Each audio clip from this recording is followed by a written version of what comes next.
official voice of Mackie's Foundation International, Mackie's FM 90.5 megahertz.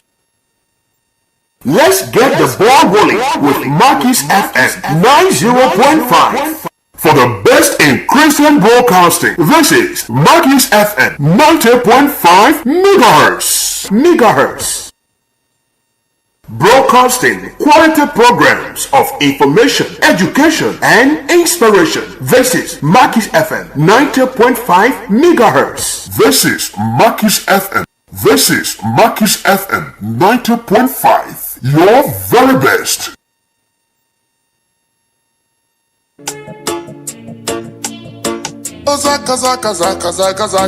Oh yeah. Maggie's TV show. Maggie's FM. For good entertainment. Turn to Maggie FM. For credible news. Turn to Maggie FM. For realization. Turn to Maggie FM. Cover your program. Turn to Maggie FM. We bring you daily talks in the communities. Yeah. We bring you good news every day. We bring you counseling for married couples. Yeah. We bring you health talks on the daily. Yeah. Every day they're playing gospel music, making every day to look like last Sunday. Yeah. They're teaching you the Holy Bible, helping you to find your spiritual battles. This is the official voice of Mackie's Foundation International, Mackie's FM 90.5 megahertz. Mackie's FM 90.5 megahertz, your preferred radio station. This is Mackie's FM 90.5, your very best.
Arise and take your place among nations, Mama Liberia.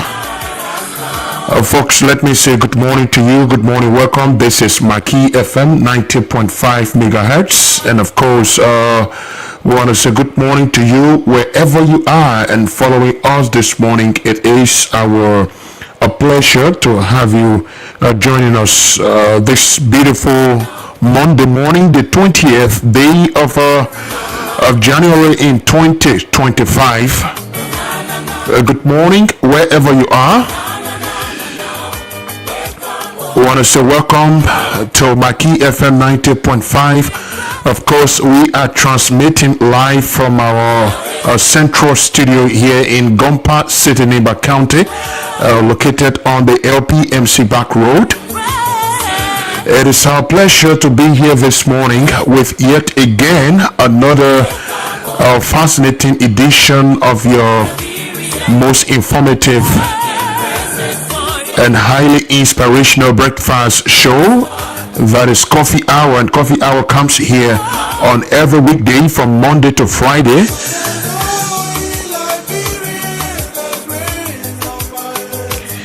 It is good to be here with another edition this morning. We're thankful to God who has given us the grace to be up again this morning. Of course, we are up and running, and all thanks to God for his unfailing love and grace.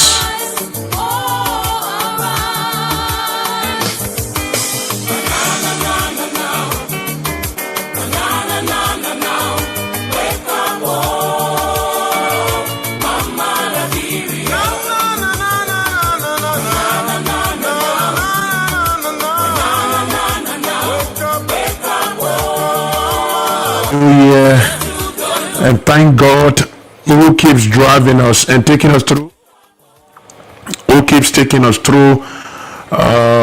step by step, and we are grateful this morning. But what are stories making headlines on the breakfast show this morning? The Neighbor County Senator and hero, Prince Yomi Johnson, finally laid to rest in Gompa City with controversial tribute at his last funeral.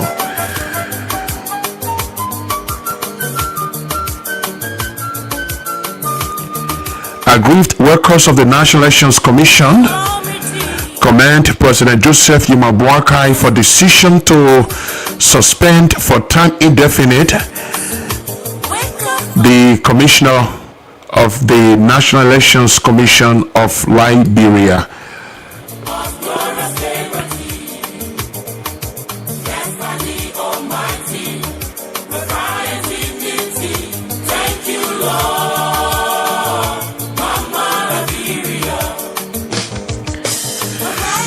Of course, the details of these stories, the related developments, the happenings from across the continent of Africa. Of course, our inspirational message are all put together to make up to this edition of the program, Coffee Hour here on Maggie FM 90.5 megahertz. You can join the broadcast as well on our social media pages, our social media handles. We are live on Mackie's TV Live on Facebook. You can also join us on our YouTube channel on Maggie TV on YouTube. Of course, when you go to YouTube, we are encouraging you to subscribe to our channel, and of course turn up the notification bell button so that you can keep informed with all of our future developments and happenings or broadcast on this station. So my name is Nathaniel Success Topa, of course, on behalf of the team, and it's always a pleasure to be here with you on the show, and it's good to be here this morning. So once again, I want to say good morning to you wherever you are this morning and following us. This is Coffee Hour, and Coffee Hour runs up to 8:30 a.m. here on every working day. That is from Monday to Friday, right here on your preferred radio station, Maggie FM, the light of the world. And of course, this morning we want to encourage you to follow us on our social media handles. Join the broadcast live on Facebook. We already have some of you who are watching. You can help us to share the broadcast and as well leave your comments. You can also join us on YouTube, on Maggie TV on YouTube this morning for the show right here on 90.5 megahertz. So let's take this break and I will come back. We will go for our African development, and then after that we will try to take, or we start to take your actuality. By 7 o'clock we will be going for our news bulletin right here on Maggie FM 90.5, and of course live on Coffee Hour right here this beautiful Monday morning. But first, this break, and then we come back very shortly. I wake up in the morning, my baby just acting hard, confusing me. Now what play I'ma carry hard. Hi, my brother. I'm a student here in Ghana, and I don't know where to carry my pregnant wife for good medical treatment. Have you not heard about the Maggie Medical Clinic in Ghana City? No, my brother. Tell me something. Anyway, you said you are a stranger here, but let me locate you a better health facility that your pregnant wife, your children, and even yourself can go and receive the perfect treatment to solve all of your health problems. Wow, I'm eagerly waiting to know, my brother. The Maggie Medical Clinic, located behind the Orange Tower in Royal Community in Ghana City, Nima County, is just a suitable Maggie Medical Clinic. We offer treatment to infants, children, youth, adults, and pregnant women, as well as do the testing for typhoid and other sicknesses you think of at an affordable cost. One good thing is, children from age 0 to 5 clinic registration is free of charge, as well as pregnant women checkup and lab. Thank you so much, my brother. I'm on my way right now at the Maggie Medical Clinic with my wife and children to do our checkup and treatments. For any information about Maggie Medical Clinic, located behind the Orange Tower, the road leading from Sumo Ganta into Royal Community, you can call 0886 930 886 or 0770 678 446. With Maggie Medical Clinic, your health is wealth. C'est un titi la malheur on voit voilà. Dès que la goque nous parlons Maggie play. Voyez na go dropa, pas que tout on est l'année de ata zaza. I me never quit. Me wali me slow down melody. Never say the follow me top or never follow you. Oh yes, of course, Maggie Clinic, Maggie Medical Center is just the place to get out of your medical treatment from. I want to say welcome back. Thanks for staying with us, and of course, for those of you who are just joining us, we want to say it's a pleasure to have you this morning. If you are watching us on one of our social media handles, whether on Facebook or YouTube, you can kindly help us to share the broadcast, invite others to join as well, and leave your comments right here this morning. It was a very busy week in Nimba County with activities surrounding the funeral of the late Senator Prince Yomi Johnson, who was finally laid to rest on Saturday, the 18th of January 2025. And the departure of the late senator, left the county with a big hollow or whole void that is going to take a long time. Of course, there are already been controversies surrounding, from different quarters, on who will take or will step in, the shoes of the late senator. On Friday, there was a display, a traditional display, when there was touring of the body, where there was funeral hosted across the county. And in Bass City, there was a display where there was a traditional display seeing District Number 5 lawmaker, and of course, kinsman of the late Senator Samuel Gombe Koga, who was led in a traditional display as taking over from the senator. But that particular act has since sparked a lot of arguments from different quarters and corners of the county and as well the nation, and even beyond, with Liberians, Nigerians who are outside. And that has met mixed reactions in the public. Some have criticized the display, and some have also, welcomed it. And there are different ways that people have seen that particular happenings. But I just want to say thanks to the team here at Maggie FM for the incredible work done during the course of the funeral of the senator.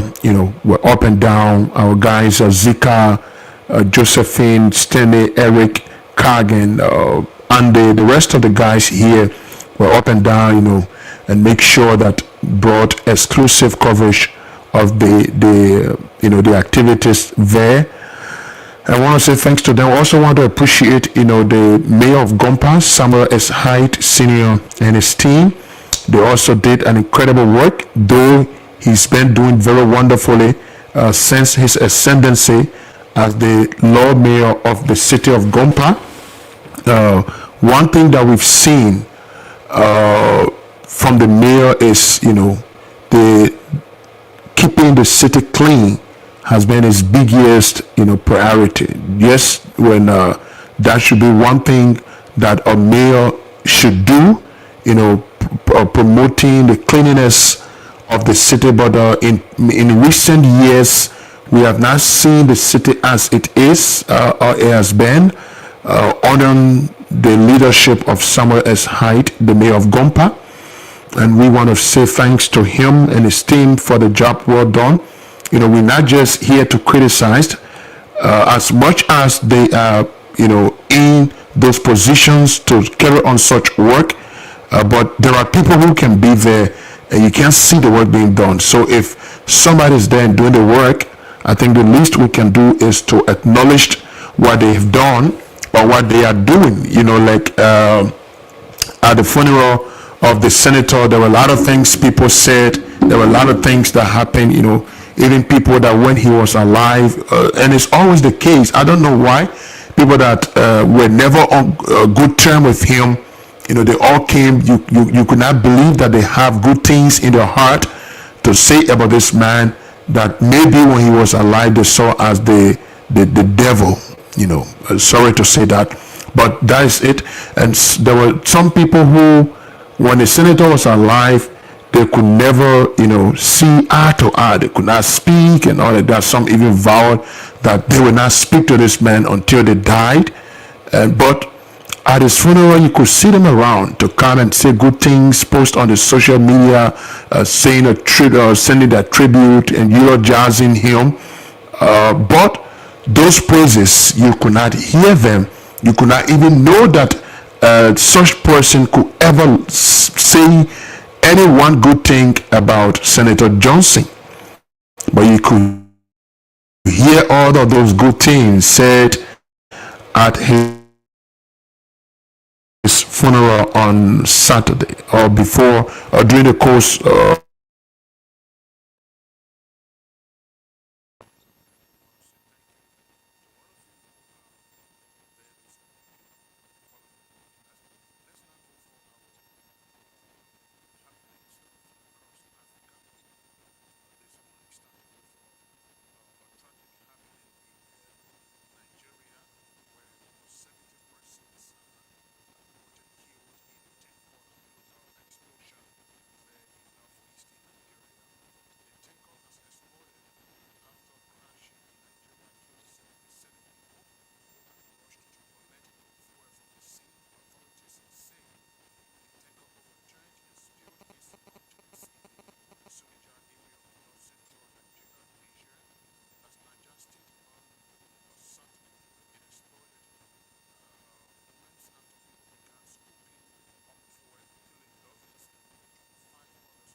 okay.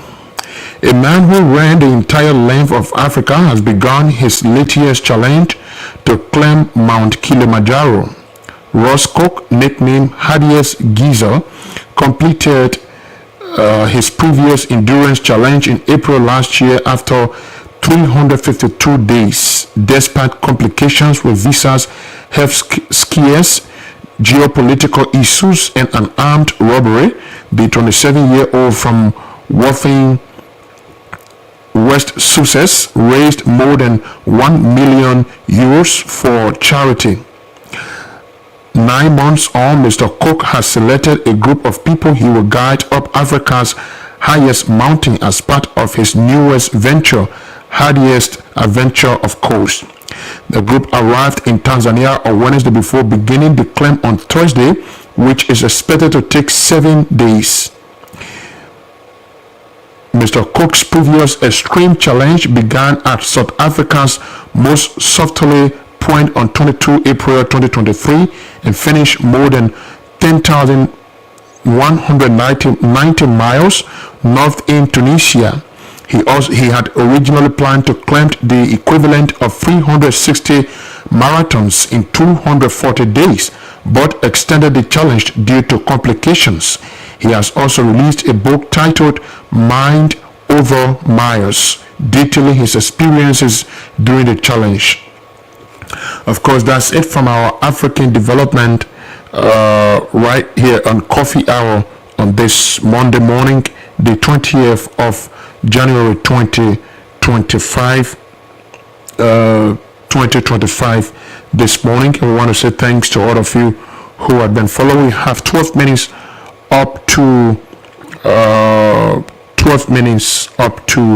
7 o'clock here this morning, and If you just join us, this is live on Mackie's TV, live on Facebook, and Mackie TV on YouTube as well this morning. My name is Nathaniel Success Topa right here on behalf of the team, serving as your presenter and host right here this morning. We will take this short break and then we'll come back.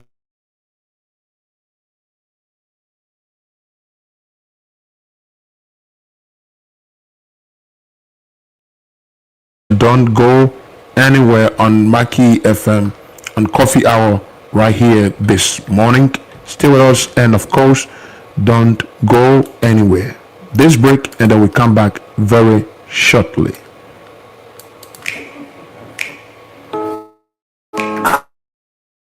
I am alive today, Papa. Woke up this morning. It's by your grace. Those people who have died today, I am no greater than them. Those people in the mortuary, I am no cooler than them. I am alive today, Baba. It's by your grace.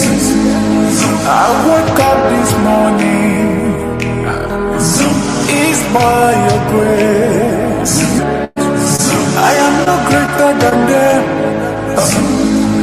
Those people in the mortuary, I am no cooler than them. Good morning, oh, good morning, Jesus. Good morning, Lord. Good morning, Holy Ghost. I am alive today. Morning, Jesus. Good morning, Lord. Good morning, good morning, good morning, good morning, Lord. I am alive today.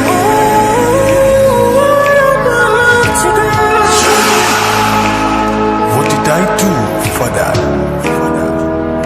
What did I do to deserve all your great love? As I wake up this morning, I go on my knees, full of tears, joy, tears of praise, tears of thanksgiving. Thank you, Lord, for the gift of life. I am alive today, Papa. It's by your grace. I woke up this morning. Those people who have died today, I am no greater than them. Those people in the mortuary, I am no cooler than them. I am alive today, Baba. It's by your grace. I woke up this morning. It's by your grace. Those people who have died today, I am no greater than them. Those people in the mortuary, I am no cooler than them. Good morning, oh, good morning, Jesus. Good morning, Holy Ghost. I am alive today. Morning, Jesus. Jesus. Good morning, good morning, good morning, good morning, Lord. I am alive today.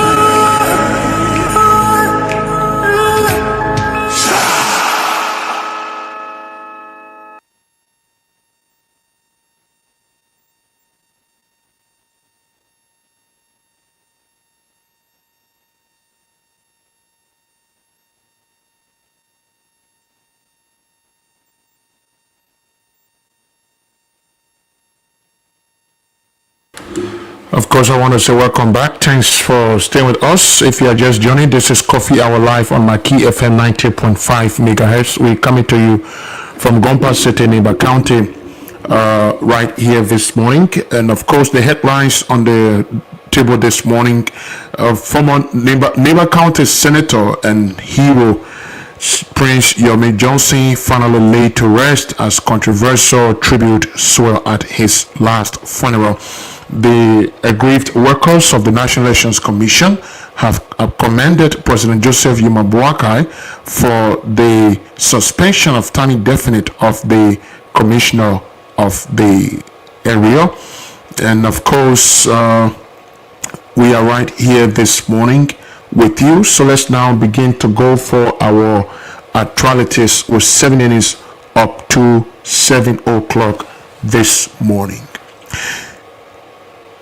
The former and current members of the NIBA Legislative Caucus joined other dignitaries and citizens across Liberia as they pay a tribute to late Senator Prince Yomi Johnson at his last funeral on Saturday here in Gompa City. Speaking on behalf of the Neighbor County Legislative Caucus, Senator Nyan D. Twain Jr. led the way and eulogized the fallen senator for his tough stand for the people of Neighbor County and how he led the caucus during his time in the Senate and of course as chairman of the Neighbor Legislative Caucus. He raised an upset of the tribute from the Neighbor Legislative Caucus from Senator Yan D. Twain Jr.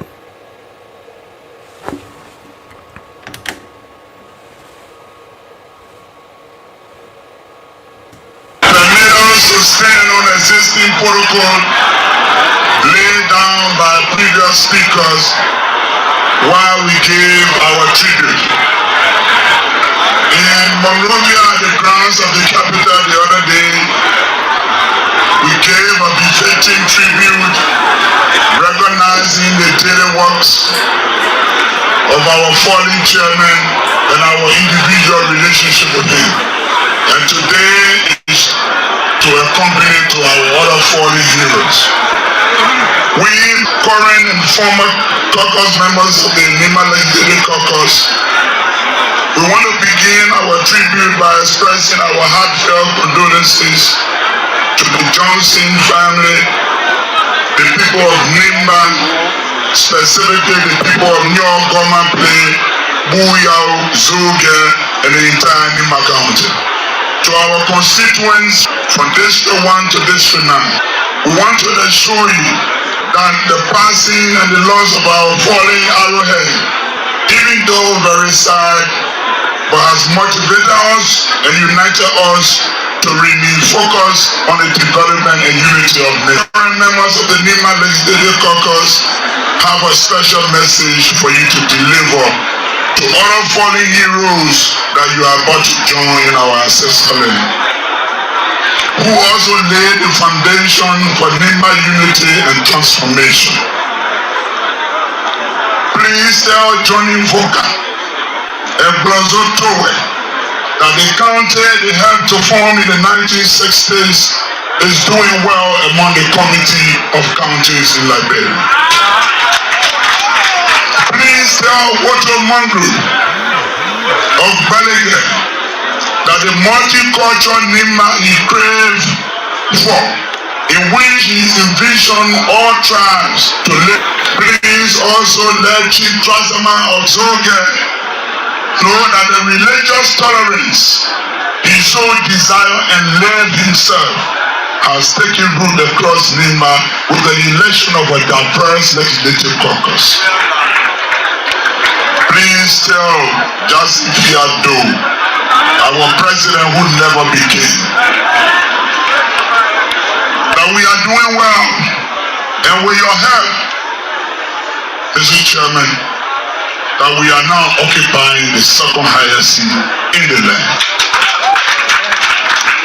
And on a personal note for me, who served closely with you at the Liberian Senate, please tell upon the grandson Yan Twain Jr. came to pass that today I can stand amongst men of women who themselves were blessed by their forefathers to gloriously eulogize you today as our former chairman.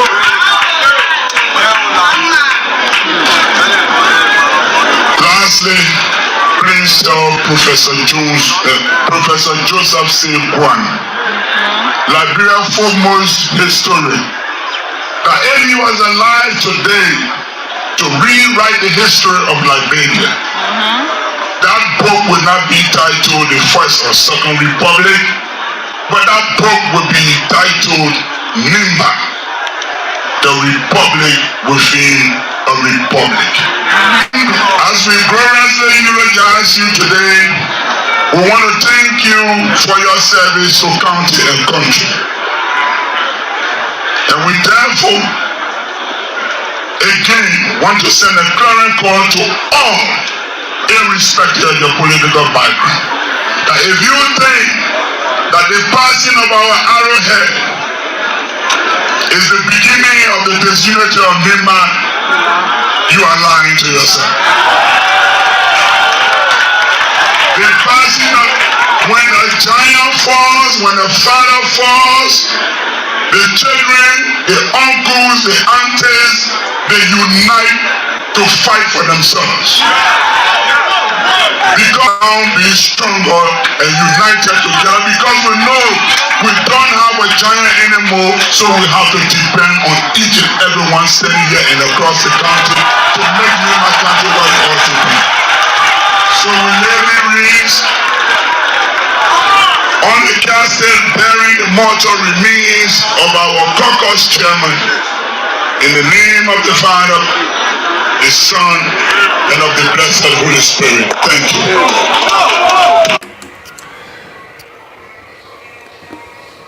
That's the voice of Senator Yandi Tuayon Jr., Senator of Nimba County, there paying tribute on behalf of the Nimba County Legislative Caucus, containing both current and past caucus members. A strong tribute, of course, motivating Nimbayans to stay together despite the departure of the arrowhead of the caucus, and of course a man that was regarded as the hero of Nimba County. He said the departure of the senator leads Nimba to more peace than division, as others may insinuate. Next, now we go for our news bulletin right here with Zika Vlule this morning, with the time stands at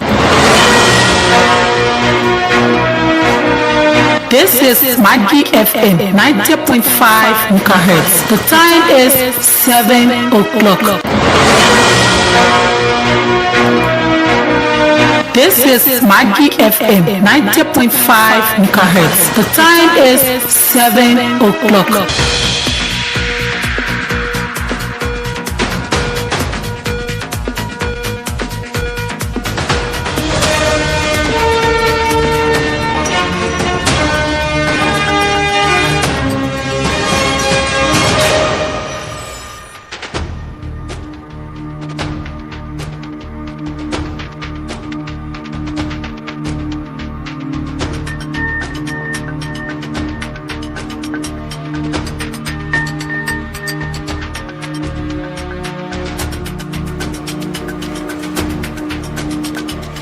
Good morning from the news bulletin on Maggie News. That's Maggie Coffee Hour this morning. My name is Zika Vlule. Liberia National Police Inspector General Colonel George Odoy Coleman has taken decisive action against Hatchway patrol officers accused of soliciting bribes from motorists. The incident occurred on Friday, January 17, 2025, while Colonel Coleman was traveling from Nimba County. Witnessing the misconduct firsthand, Colonel Coleman expressed dismay over the officers' behavior, describing it as a betrayal of their duty to ensure road safety and security. The Inspector General highlighted the importance of addressing such misconduct, which undermines public confidence in the police force. He reaffirmed his commitment to upholding professional standards within the LNP. The officers implicated in the bribery scheme have been referred to the Professional Standard Division of Disciplinary Action. Colonel Coleman assured the public that his administration's unwavering dedication to restoring trust in the police, stressing that the integrity and respect of the rule of law are non-negotiable principles. President Jeremiah Kpakong and President Joseph Boaga and Vice President Jeremiah Kpakong have paid tribute to the late Senator Prince Yomi Johnson, recognizing his significant contributions to Liberia's political revolution, his support for justice, and his efforts to promote national development. Speaking during a memorial service in Niba County, President Boaga reflected on Johnson's complex but impactful legacy, describing him as a leader who influenced a state beyond his home county. The president highlighted Johnson's transformation in the last year, noting his journey toward reconciliation and spirituality as a pastor, his personal efforts to reconcile with his past and his fellow Liberians demonstrate his dedication to peace and unity. Calling on Liberians to honor Johnson's legacy, President Boaga urged the nation to continue striving for accountability and development. Vice President Jeremiah Kpakong also defended Johnson's legacy, addressing criticisms and emphasizing his unwavering support for the war and economic crimes code. Kung described Johnson as a fearless leader committed to Nima County's growth and Liberia's progress. He added, he died as a hero, standing firm in the beliefs and compassion, reconciliation, justice, and growth, the Vice President noted. He also called on President Boaga to fulfill Johnson's dream of a thriving Niba County. Despite the controversies surrounding his life, the late Senator Johnson's support for justice, accountability, and national development remains a significant part of his enduring legacy.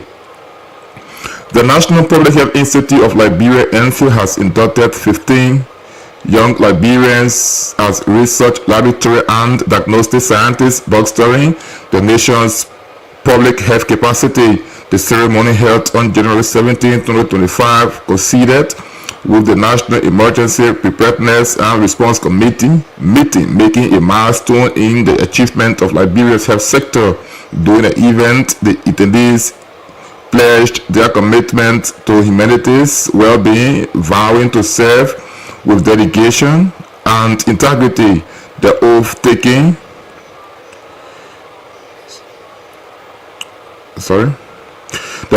ceremony emphasized the critical role in advancing public health initiatives and tackling challenges within and beyond Liberia's border. Dr. Chris Nya, NPHI's Director General, delivered a steering address to the new scientists, urging them to embrace professionalism and prioritize solutions that strengthen Liberia's health systems. This induction is part of NPHI's strategy to build local expertise in research, diagnostics, and laboratory sciences. These newly-minded scientists are expected to play a pivotal role in disease surveillance, outbreak response, and laboratory advancement, contributing to improved healthcare delivery nationwide. NPHI's initiative emphasizes its commitment to fostering a skilled workforce that can address pressing public health concerns. The induction of these young professionals signals hope for a stronger, more resilient health sector in Liberia.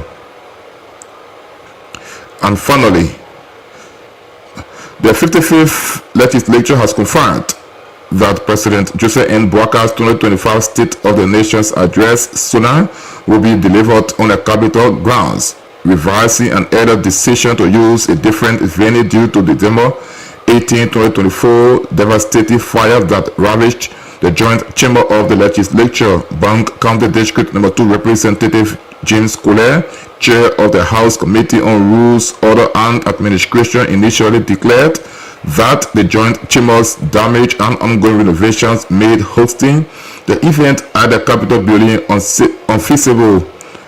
After further deliberations, the legislature resolved to use the grounds as an alternative venue. This decision follows the government to meet the constitutional requirement outlined in Article 58 of the Liberia Constitution, which mandates that the President present the administration's legislative agenda and report to the State of the Republic. including his economic conditions on the fifth working Monday of January. President Bouakar's second sonar is scheduled for January 27, 2025. Enhanced security measures have been implemented to ensure a safe and orderly event. The Press and Public Affairs Department of the Legislature announced the access to the Capitol grounds will be strictly controlled by state security personnel. Other individuals with official invitations or access passes will be allowed entry. Legislative staff without proper credentials have been advised to avoid the premises during the address. The legislature also assured the public that the address will be widely accessible through live broadcasts on radio, television, and social media.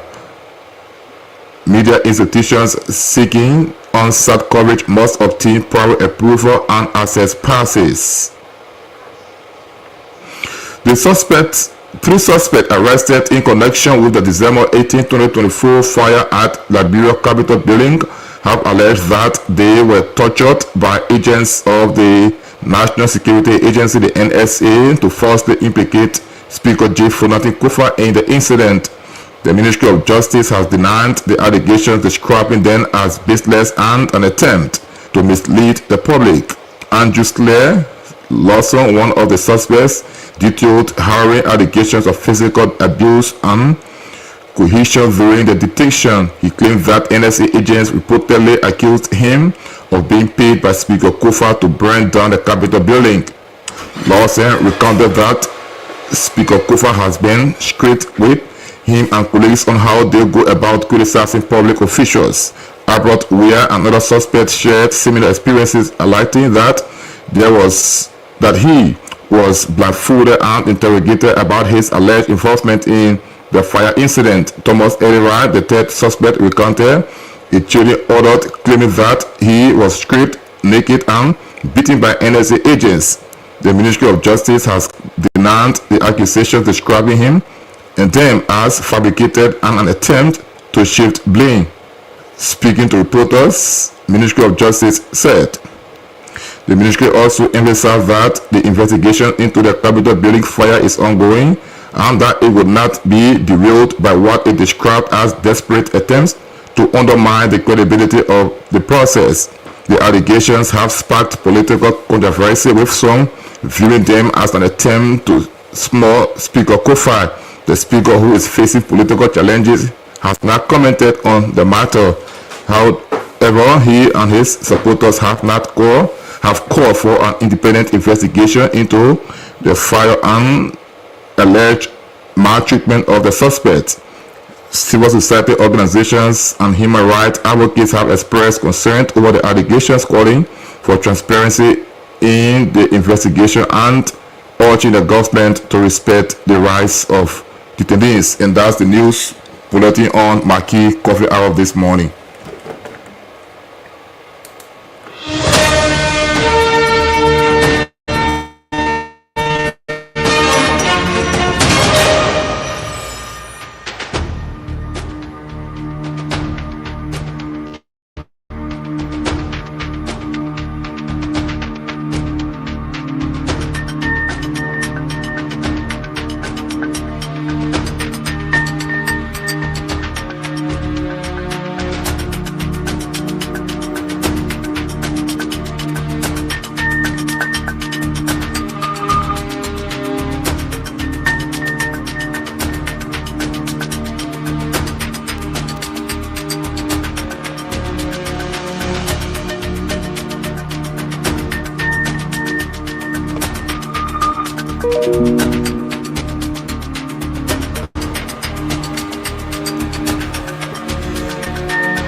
Of course, many thanks to Zika Vilile for bringing our news bulletin on Coffee Hour here on Maggie FM 90.5 megahertz this morning.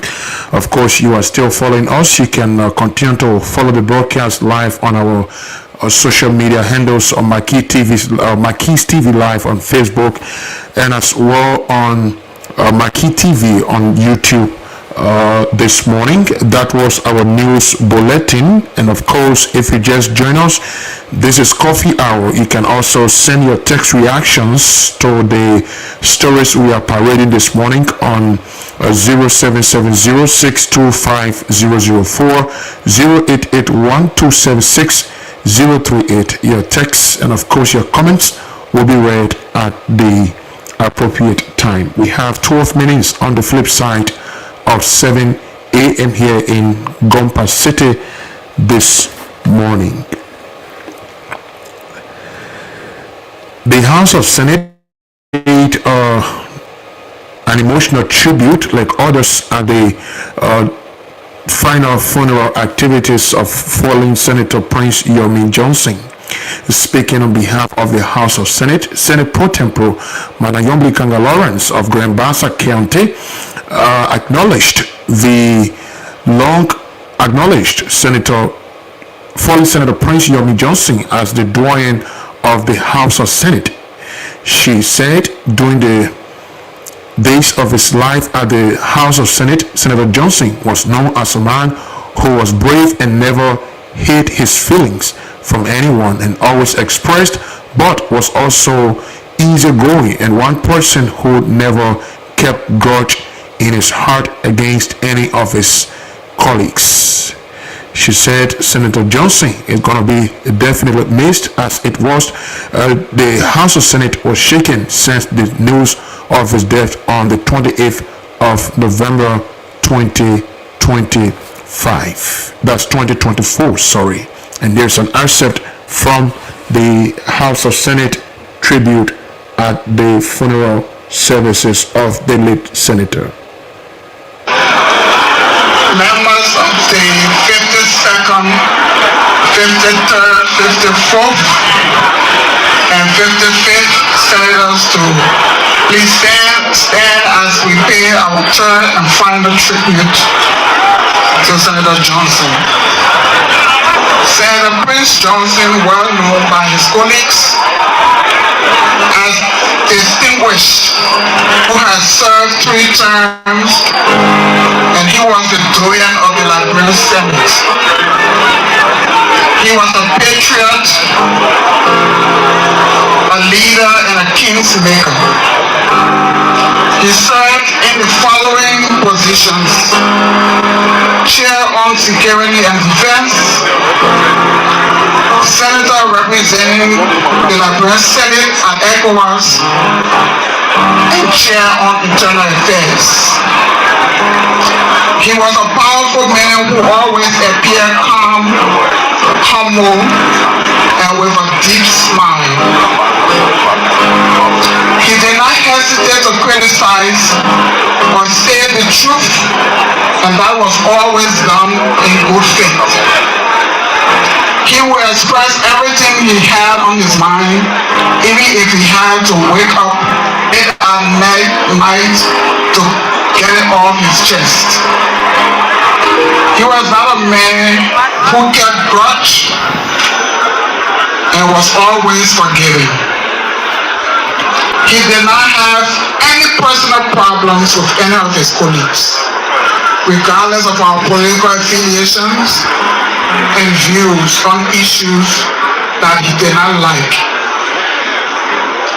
It was always a fun day in the Senate. Every time he had to use his pulpit to deal with us. And he always did that with a notice, and he would say, "Distinguished, listen to my sermon on Sunday." He died in a working relationship. The Liberian Senate, for the many years we have been there, has been a place where no rivalry, no dissatisfactions, no arguments, no confrontations in-house have been taken personal. Such situations are always for a moment because of the maturity of colleagues like Senator Prince Johnson. On the morning of his death, all senators were taken over by a moment of silence that lasted for a few days. It was a shock And as a leader of the Senate, I did not get the courage to make that statement until the silence was broken in few days. We had a session there in his honor where all senators had the opportunity to tribute. Today we are here to pay our third and last tribute and to give our final respect to our elder and the most experienced colleague we will forever remember. But before we do that, our senator used to love singing. We have the Liberian Senate Choir. That choir will sing a song. We do the roll call and we lay the wreath and say our final farewell. The Liberian Senate Choir.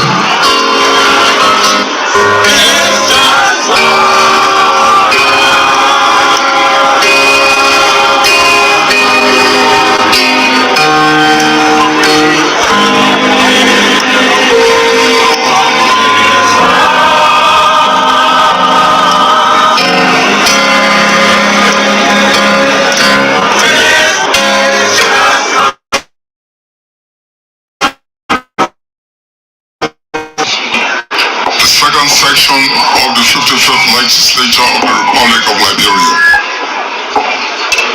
Roll call. Senator Yomli Kanga Lawrence, President Pro Tempore of the Liberian Senate, Grand Bassa County. Present. Monserrado County, Senator Sir Hadi Joseph. Grand Bassa County, Senator Benzaga Milton Finley. Sando County, Senator Augustine S. Chie. Present. Maryland County, Senator J. Blebo Brown. Present. Nimba County, Senator Prince Ward Johnson. Nimba County, Senator Prince Ward Johnson. Nimba County, Senator Prince Ward Johnson. Madam President Pro Tempore and distinguished members of the Senate, we come to the end of the roll call with all senators present.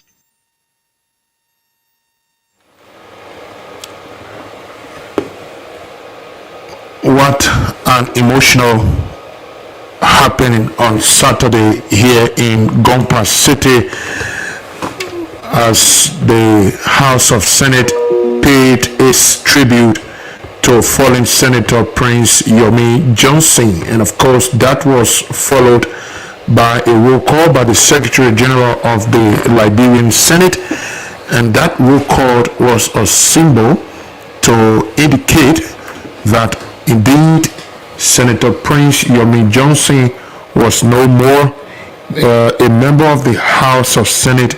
That was as a result of the demise, and the symbolic roll call was being done. And when the name of the Senator Prince Yomi Johnson was called repeatedly on 4 different times, there was no response from him, and that simply indicated that indeed the senator was no more, and that was part of what happens at the House of Senate whenever a member is lost. But you listen to the Senate Pro Tempore, Senator Yomli Kanga Lawrence of Grand Bassa County, reflecting on the caliber, the kind of person that Senator Prince Yomi Johnson was, a man who was always straightforward. He never hid his feelings from anybody, and was never a person that was shy to speak his mind. He spoke his mind just as he saw things, and that was it from the House of Senate. And of course it was quite emotional. You could hear the crowds around from citizens of Nimba County, and as well those that served with him during his time as Senator of the House of Senate from 2005 until his demise on the 28th of November 2023. Still there at the funeral of the late senator, as mourners gather to bid farewell to the late Senator Prince Yomi Johnson, Bishop Vincent P. Bannon of Faith Life Ministries International delivered a touching message reflecting on the legacy of the controversial figure. Speaking during the funeral service, Bishop Bannon praised Senator Johnson as a liberator and a generational thinker who dedicated his efforts to empowering the youth of Nimba County.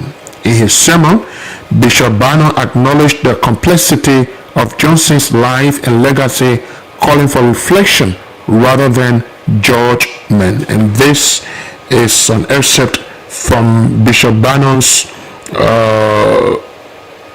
sermon that was delivered at the funeral of the late senator.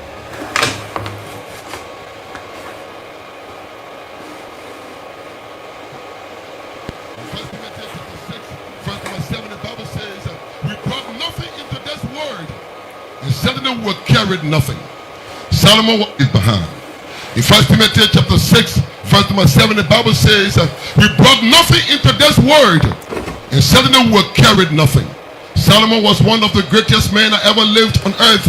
When Solomon reached at the zenith of his life, Solomon came down and said, vanity, vanity, all is vanity. Regardless of what the Lord have blessed you with, know that you will leave it behind. And the saddest thing that happened to your possession is those you hated will begin to live in it. But you cannot come back. You cannot come back to it. As you look around and see many of our leaders who built great houses, some of the houses now, they are now been abandoned. No one lives in them. The day you die, everything you work for on earth, that thing will stay behind. Why you cannot stay alive and be alive to help somebody? Help someone. If you have the opportunity, there is a need that you help. There is no need for us to marginalize anybody, because what we are working for and marginalizing our constituency, marginalizing our people, we will leave them behind. The day you die, everything you cry for, you leave it behind. So there is no need to fight. There is no need for us to walk about, and there is no need for us to fight. There is no need for us to deny people. Earth, it belongs to Mother Earth, even including you. Including you. If you have the opportunity of erecting a building, no matter how huge your house is, only one room you have. In that one room, only one bed. On that one bed, only one space.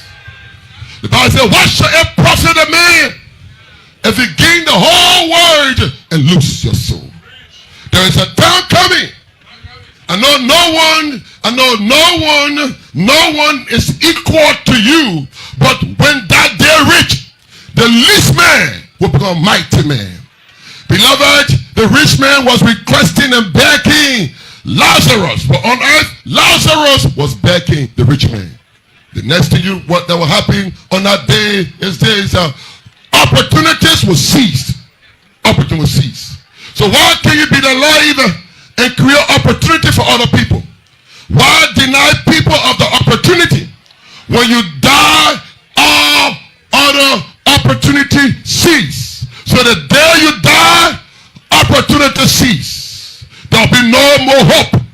If you never knew Jesus Christ, there'll be no more hope. Beloved, I want to tell you this, and I want you to know this. If the Lord have blessed you and lifted you, don't forget about the poor. If you have the privilege of helping the less privileged, please do that. Because celebrated today, because he made use of his time while he was yet alive. This is a funeral I'm seeing where we have President Emeritus and we have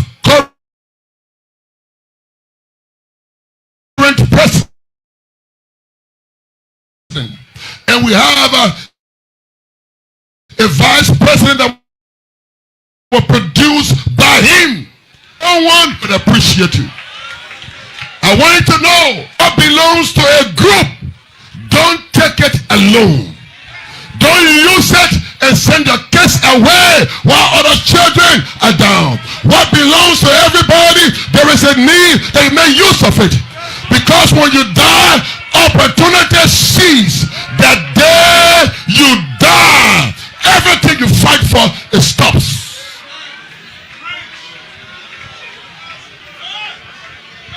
The day you die, the day you die, the day you die. I know that you have issues for everybody, but this is a time for you to build bridges. It's a time for you to be more friendly. It's a time for you to be more appreciative. The day you die, what you deny people of, it become wasted effort. Beloved, if you are traveling to Nima, a hill, it's called Bakwa Hill. After that hill, there is a farm that was once used. That farm was once a place that every man needs to see. But when that person died, today the farm is empty. I don't know why should one man or one woman fight to own everything, and your next door neighbor is living in a mad round, they want to own everything? Why should a man fight to destroy another man's life? If you are not the producer of life, the day you die, opportunity cease. Your honor cease. Everything you fight for is cease. The day you die.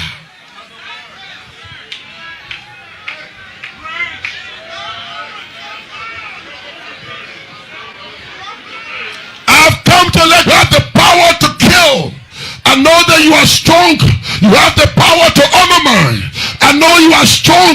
You have the power to use politics and bring division. But the day you die, all of your effort will become meaningless. Senator Johnson lying there, united Nima. Senator Johnson lying there, stood for Nima.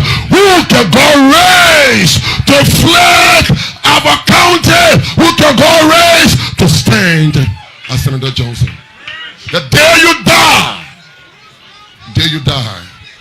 I know that you don't want to speak to nobody, but the one that you hated is the one that may be present. Maybe the Zogo in the street will be present when you have an accident.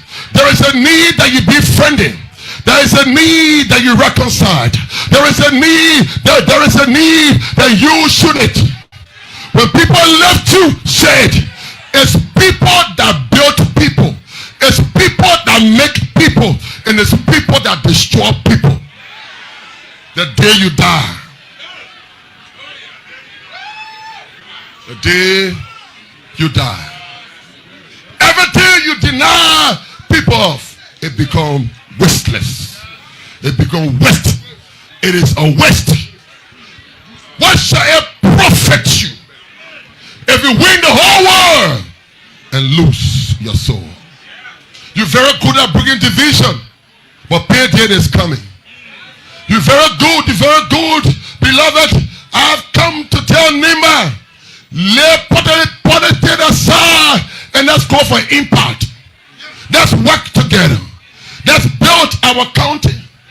I've come to speak to the elders of Nima and the elders of Liberia that there is a day coming that when we all die, that day will be a payday. I want to know this today. Hear this today. I'm sorry for the way I'm coming down so strong. So please forgive me. Please forgive me, church. Forgive me, never where you are. Why should you sponsor men and women on social media, beloved, to denigrate somebody? The day you die, the very people you sponsor will be the one going against your children. The day you die, those who you confided in, those who you trusted, those who you expose everything you have to, they will fight your case. and you will be able to say anything. The day you die, the friend you trusted will own everything. Why can you trust your spouse? How will you be alive and your wife don't know what you have, and your husband don't know what you have? The day you die, it will stay with people. I don't know what I'm here today, but the church and the Paul look quiet. The day, can we say the day you die? Look at someone, say the day you die. Everything becomes meaningless and becomes useless. Everything. Talk to two people, say the day you die, everything becomes useless. Everything. Everything. The vehicle becomes useless. The house becomes useless. The tub of clothes becomes useless. The fight becomes useless. And everything useless. Someone say it becomes useless.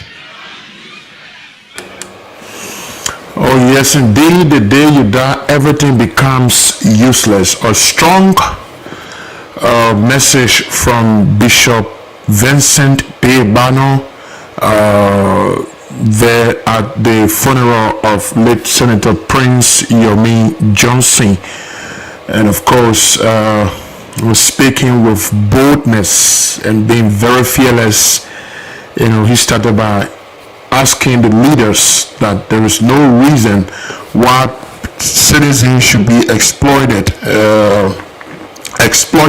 you know, of what should be for everybody, and few persons trying to take everything to themselves, because the day you die, everything will be left right here, just as the late senator and other people who have died before, and those of us that will die time to come, will leave everything right here, and you have nothing to take with you to where you are going. Like the Bible will say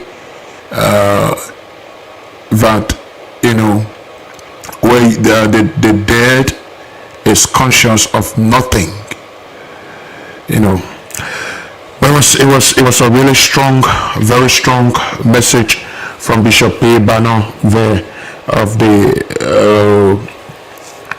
Life Ministries International, the Victory Life Ministry International. So if you just join us, this is Coffee Hour. Coffee Hour is live on Maggie FM and of course on Maggie TV, both on YouTube and Facebook. This morning you can leave your comments on our live. You can also help us to share the live broadcast. And for those of you following on the radio, you can send us your text messages this morning on 0881 27 60 38, 0881 27 60 38, or 0770 625 004, 0770 625 004. And of course, we are still here with 25 minutes up to 8 o'clock this morning.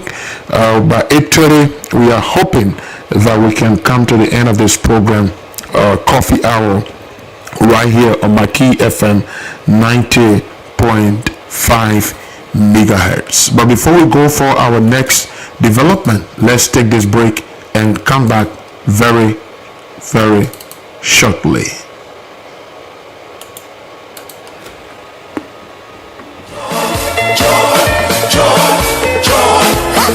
It is celebration time. Oh yes, the Christian Bible Church and Center 6 years of the faithfulness of God. It is Silver Jubilee, a time to celebrate the goodness and faithfulness of the Lord over the years. This historic celebration is set to take place at the 22nd General Annual Conference of the Christian Bible Church and Center in February, and it is happening on Friday, February 14, 2025, as they gather to honor God's goodness and reflect onto the 5 years of spreading the gospel, transforming lives, and building a community of faith. Joy like a river, we In this light, the Christian Bible Church and Center is inviting all leaders, members, partners, friends, well-wishers, and the general public from Liberia and beyond to come and join them in celebrating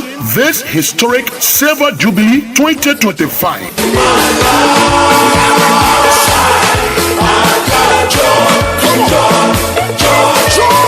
There will be powerful messages, soul-lifting worship, and unforgettable moments in God's presence. The Silver Jubilee is being celebrated under the theme at 25, continuing in Christ transformational grace. The scriptural text for the occasion is important. Silver Jubilee is expected to be a once-in-a-lifetime event as the Christian Bible Church and Center reflects all their 25 years journey as a ministry. The Silver Jubilee celebration will include a grand march through the principal street of Ganta to the headquarters of the Christian Bible Church and Center in CBC community. Come and join the Christian Bible Church and Center to make history and embrace the next chapter of God's divine plan for this ministry and its people. Don't miss the Christian Bible Church and Center's Silver Jubilee celebration happening on Friday, the 14th of February 2025. God bless you as I see you there. God of power and the spirit. Oh yes, celebrating Silver Jubilee by the Christian Bible Church and Center, 25 glorious years of the faithfulness and goodness of God in the ministry, and that is going to be happening on that next month, February 14th, 2025, here in Gompa City. But for those of you already watching, you are seeing on your screen a flyer. We will be having a new program being introduced here on Maggie FM and Maggie TV, the Hour of Possibility with Pastor Sam Dennis from the Victorious International Ministries in Kakata, Liberia, Kakata, Magibi County.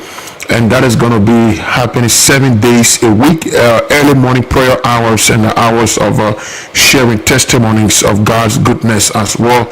So we just thought to bring you the information on that.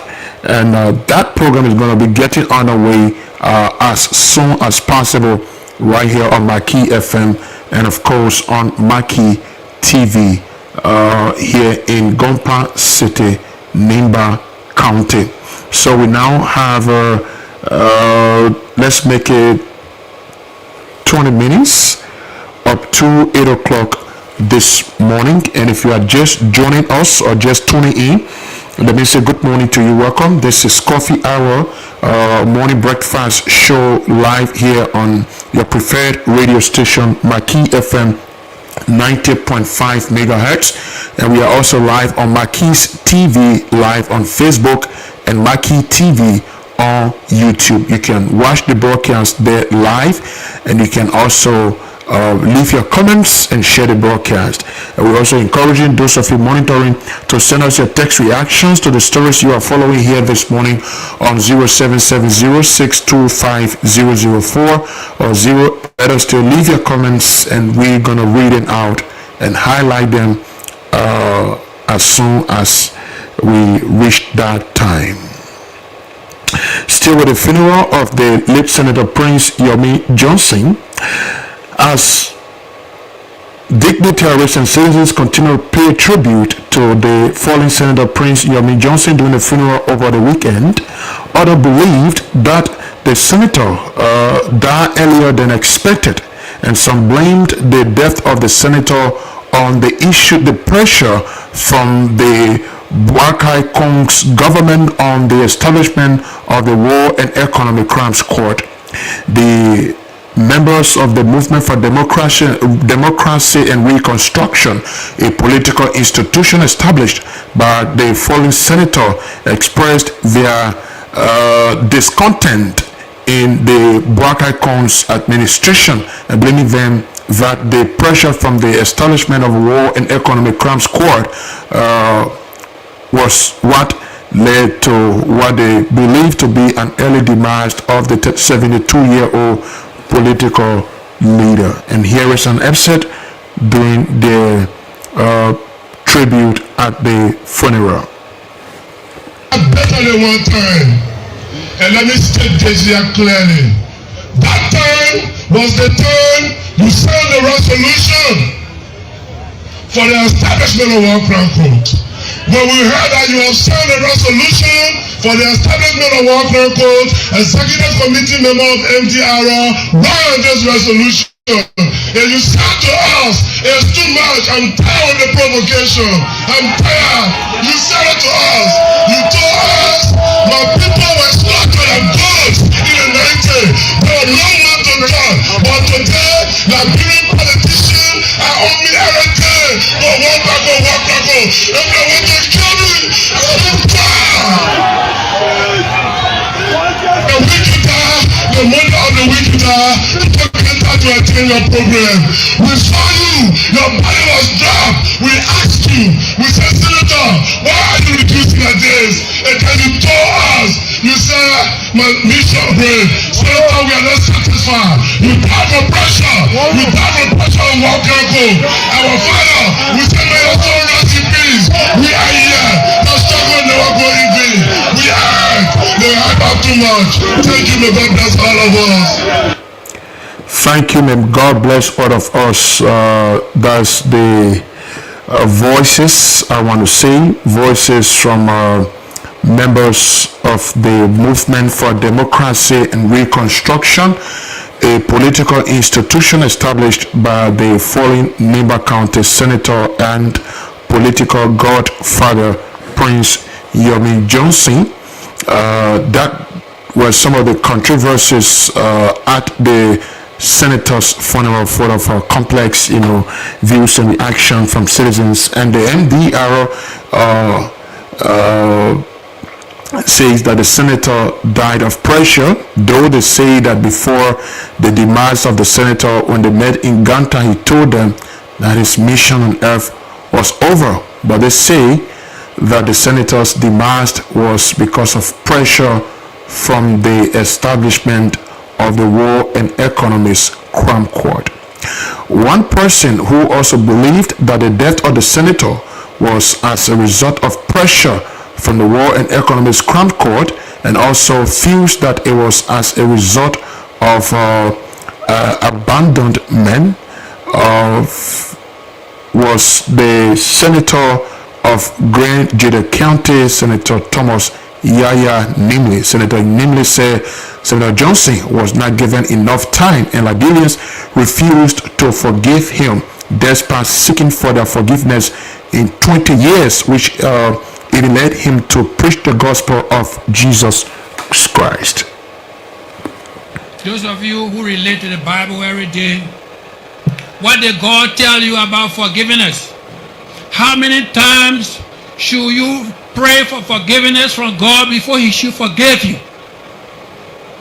That Prince Johnson will pray for 20 years that he cannot be forgiven by you, the ordinary people of Liberia.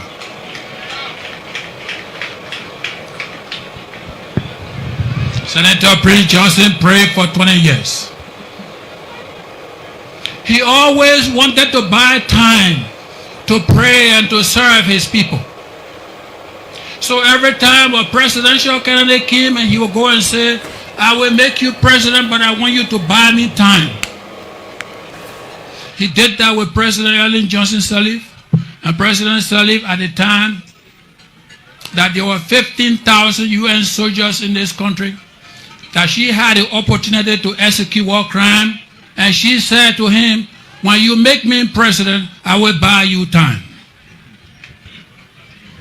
And he went from village to village to campaign for Ellen Johnson Sirleaf to be president because he wanted time.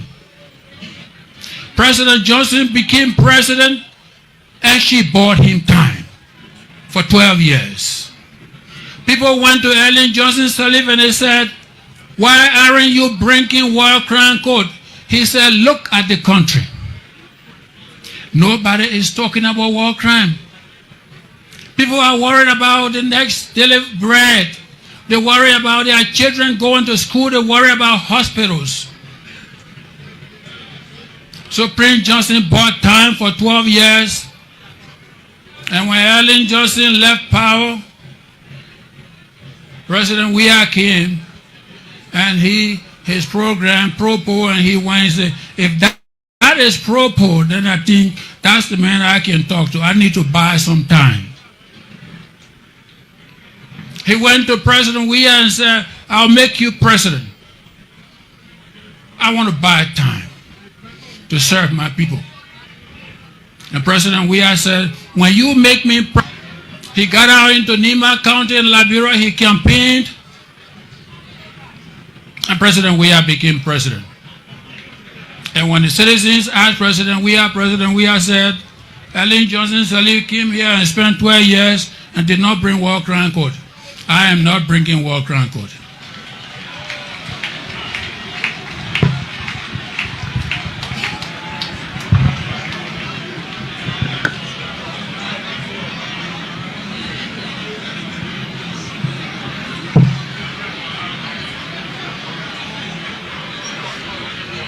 Senator Johnson enjoyed 6 years building schools and relating to his people.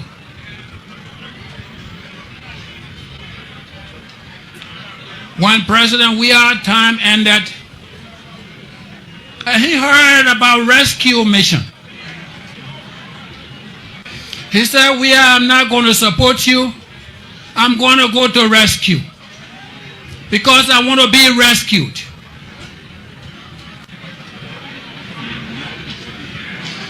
He went to rescue and did more than what he did for Ellen Johnson Sirleaf and Weah. He produced a vice president and produced a president simultaneously. And he was promised time. But when the time came, the time that was promised him was never given.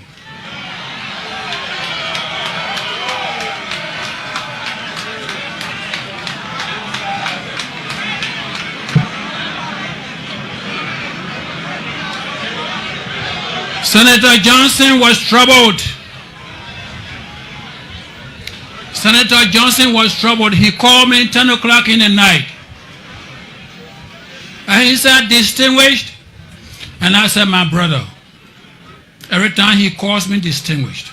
And I will respond and say, my brother. What is the problem? He said, I'm troubled. I was promised time. I was not given time. And now we're talking about war crime code. And I said to him, when they touch you, they will touch me. Nobody will prosecute you. He said, are you sure? And I said, go and sleep. The following 2-3 days, he called me. Every week, Senator Johnson will call me 2-3 times. Around 9-10 o'clock at night. And I was always say to him, you will not be prosecuted. And at one point, he went out when the children were interviewing him. And at this time, I believe the press was bombarding him with interviews and things were out of control. And he called me. And I said to him, touch one, touch all. And he went to the press the next day and he said on radio, touch one, touch all. Then I called him the following day. I said, you don't have to say that. It is understood. There are 106,000 ex-combatants in this country. Most of whom are in AFL, EPS, DAL, whatever, immigration, motorbike riders, taxi drivers, 106,000. You will not be prosecuted.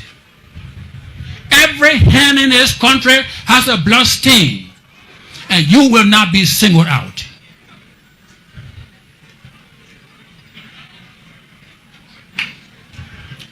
When will Senator Johnson be forgiven? There was a resolution that came from the House of Representatives where the representatives signed a resolution for war crime court, and that resolution was sent to the House of Senate. And we rushed that resolution and we signed it in the absence of Senator Johnson. He was not in chambers at that time. The following day he came to work and he met us going up and down with that resolution. 28 of us have already signed. Some of my colleagues from the southeastern region refused to sign. If Thomas Yaya Nimle doesn't sign, I will not sign. I went to them and I said, go and sign. I'm going to sign it. I am receiving a paper here that is telling me time. That man lying is my brother. Don't give me time.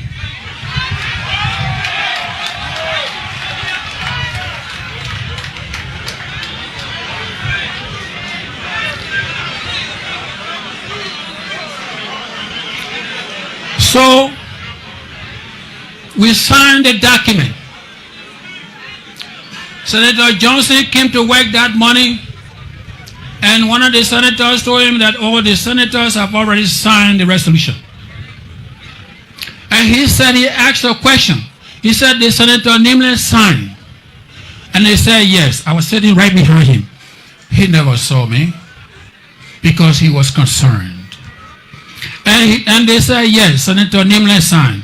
He grabbed the paper, he checked the paper. I thought he was going to tear it. And he signed. When he went home at 10 o'clock, he called me. He said, distinguished, why did you sign the document? I did not have an answer for him. And I said, you signed. He said, yes. I said, leave it. Let it go. You will not be prosecuted. Today, we have come to another level. Senator Johnson passed away.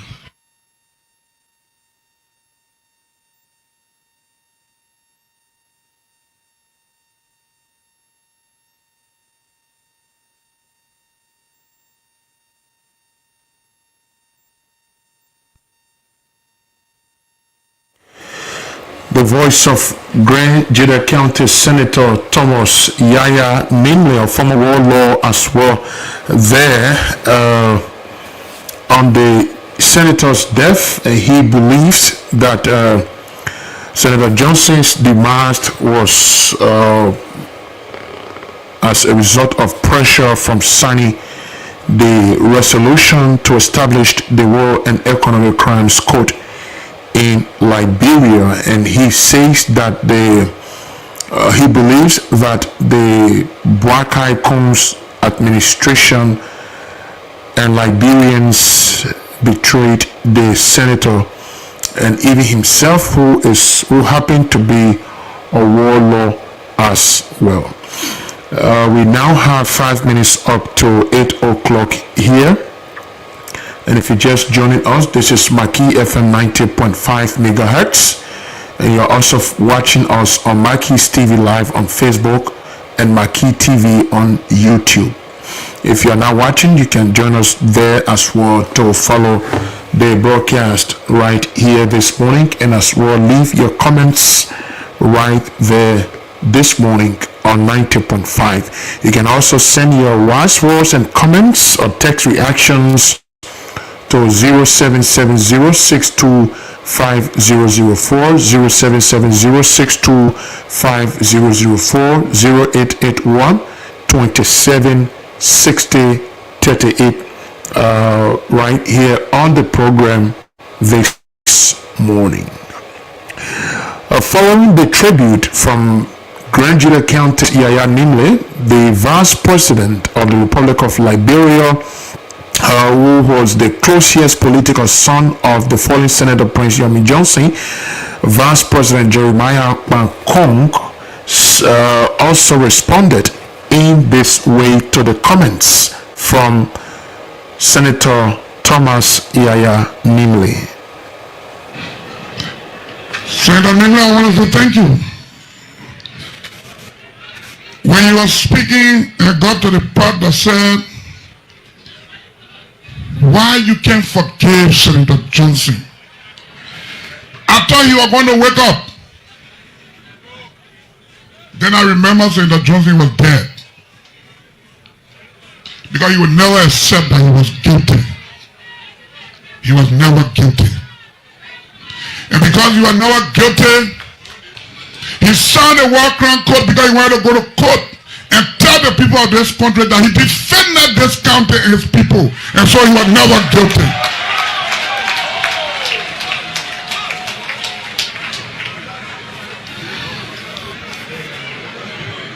Senator, you are dead. But we are here.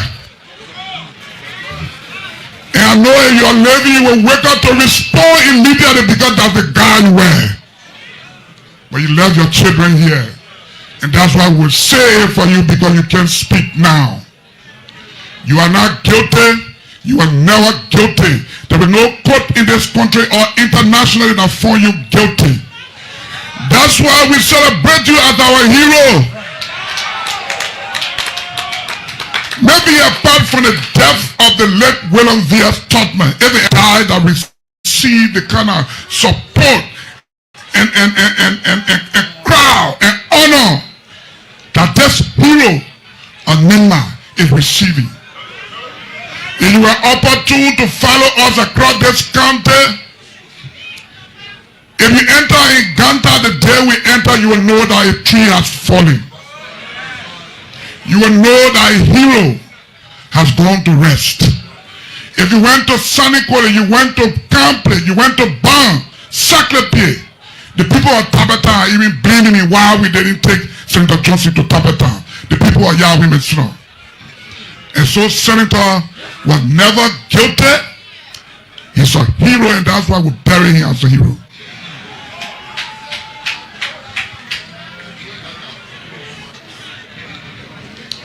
To the Christian community.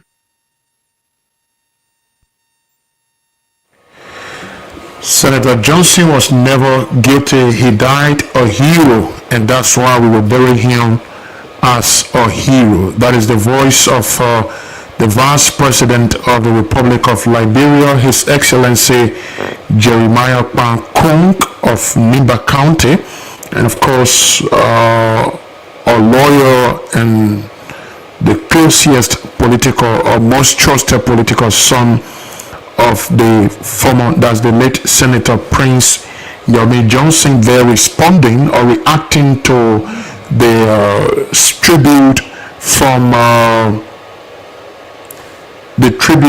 Grand Juda County Senator Thomas Yaya Nimley.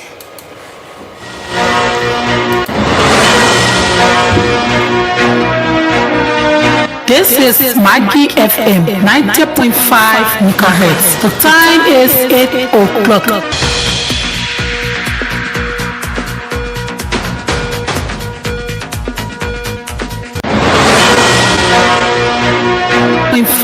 Megahertz. The time is 8 o'clock.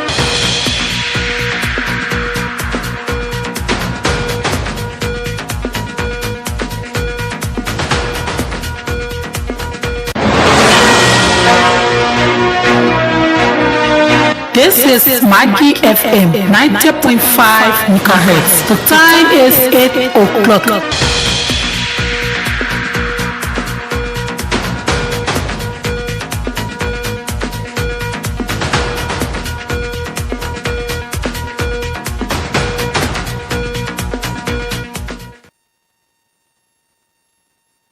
Oh yes, 8 o'clock is the time here on Maggie FM this morning, and of course that is half an hour to be here with you.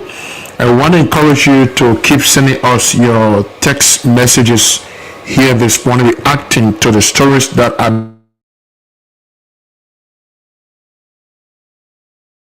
being brought. Right here with me, Nathaniel Success Topa, of course serving as your presenter right here this morning. You can also leave your comments to those of you who are watching us on our Facebook page this morning. You can kindly leave your comments right there, and they're going to be read at the appropriate time on the show right here this morning on Maggie 90.5 megahertz. Over the weekend, the aggrieved workers of the National Elections Commission held a press conference and addressing the press. They appreciated the President of the Republic of Liberia, His Excellency Joseph Boakai, for recent decision to suspend the commission of the National Elections Commission, the commissioner, for an indefinite period of time. And they also called on President Boakai to take similar action against Commissioner Sebi, whom they also feel is one of those people that has been behind the issue of the different happenings at the National Election Commission of Liberia. And of course, here is an excerpt of their press release held in at the grounds of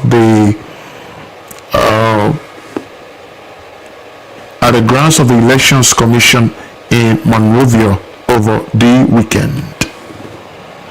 Mr. Supreme Chair, press statement, next step.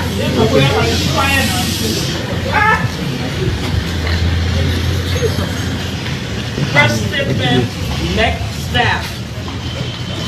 January 17, 2020. Members of the press and the Liberian populace, staff of the National Elections Commission have come with profound thanks to the President, His Excellency Joseph Boakai, for the bold and decisive step taken for the indefinite suspension of the chairperson, Madam David Etot Brown Lassana. The President acted within the scope of his legal authority as provided by law, because the law provides for the removal of the next chairperson for a cause. In the instant case, Madam Chairperson has provided adequate reasons for her own removal, but the President, being as generous as he is, rewarded her with an indefinite suspension in order to restore calm and stability to the Commission. Leave to the entire workforce, some of whom you see right behind me here, especially the 25 dismissed employees. There are concerns out there, however, in the public regarding the justification of the chairperson's suspension that we believe we need to address. We'd like to provide you detailed information on events that have been unfolding at the Commission. Over the period of 5 years, the workforce has experienced nothing but an authoritarian rule at the hands of Chairperson Lassana, characterized by wanton corruption for which she was indicted by the LECC.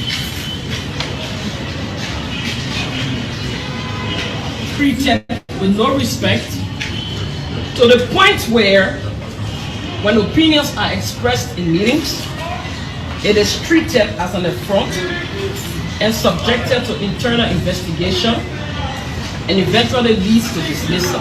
Go through. Yes. At the level of the board, the chairperson has taken a dominant posture, so much so that plenary sessions have been reduced into chat room discussions. In most instances, travels intended for staff of the Commission are single-handedly made by the chairperson, as this was done in time past with other boards. Staff of the commission have been transferred to different sections without the knowledge and approval of the rest of the commissioners as the law dictates. This chairperson was head of the budget committee. This is in the 2023 general elections. She was head of the budget committee, cash committee, procurement committee. She single-handedly headed everything that had to do with cash, procurement, and the rest. Yeah. To an extent where she concocted arrangements to remove monies from the commission's account with no delivery of election materials. Through unique solution firm with no history of delivering election materials, owned and operated by a businessman called Daniel Koluba. So, we know for a fact that this same Koluba has provided a non-functional solar system to the commission that is worth over 200,000 United States dollars. The same Koluba, as a kickback to his Fune deal, provided a complete set of solar system to the homes and businesses of both the chairperson and the executive director, Mr. Anthony K. so true. Other commissioners were appointed to hear by elections, the chairperson and the executive director.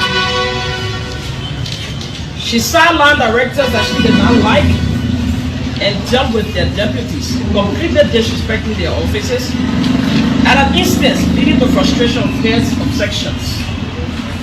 The chairperson, just in this week, unilaterally merged several sections, thereby dismantling the entire organogram of the commission. Yeah. Over the past 3 months, the NEC has been marred in a toxic work environment and an institutional crisis, which you all are aware of. Human and work relations have been bruised and broken because of the suspended chairperson's unilateral and dictatorial management style, and her flag has over the years demonstrated her penchant for the violation of laid down procedures and statutes governing the management and operations of the commission. She did not only exhibit disrespect for her fellow commissioners, but has also disregarded them for over the last 5 years. And most recently, she has shown similar behavior to the executive. She abrogated unto herself what the law has ascribed to the 7 commissioners in violations of sections 2.10d and 2.4 of the 1986 new elections law. While we did not expect politicians, especially those from the opposition, to hail and clap for the president for hearing the cry of the staff of the commission by removing the burden of least being concerned about the health of our country's election house, which is the bridge between peace and anarchy in Liberia.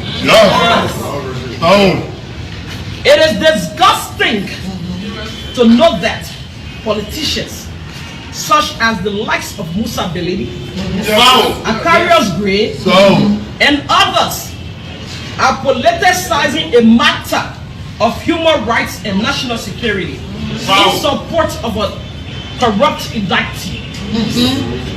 Since the inception of this unwarranted crisis, operations and regular work activities have been paralyzed for nearly 3 months. The next partners, such as the UNDP, have scaled down their operations at the NEC due to leadership failure. Ladies and gentlemen of the press, the suspended chairperson of the NEC has the tendency and characteristics of faking remorse under pressure, but becomes extremely vindictive when pressure is relaxed or lifted. This person, who has shown herself to be a saint to most of you out in the public, is the devil's incarnate. All the years She has stayed at the commission as a commissioner, and now the chairperson, are marked by an authoritarian rule and criminal maneuvering. Yes. In lieu of this, we wish to appeal to the president that audit of the NEC is commissioned as soon as possible. So. As indicated in the 3-count resolution submitted to the office of the president on 11 November 2024, that's last year. We also want to bring to fore the manipulative mechanisms, and I will go over it again because this is very key.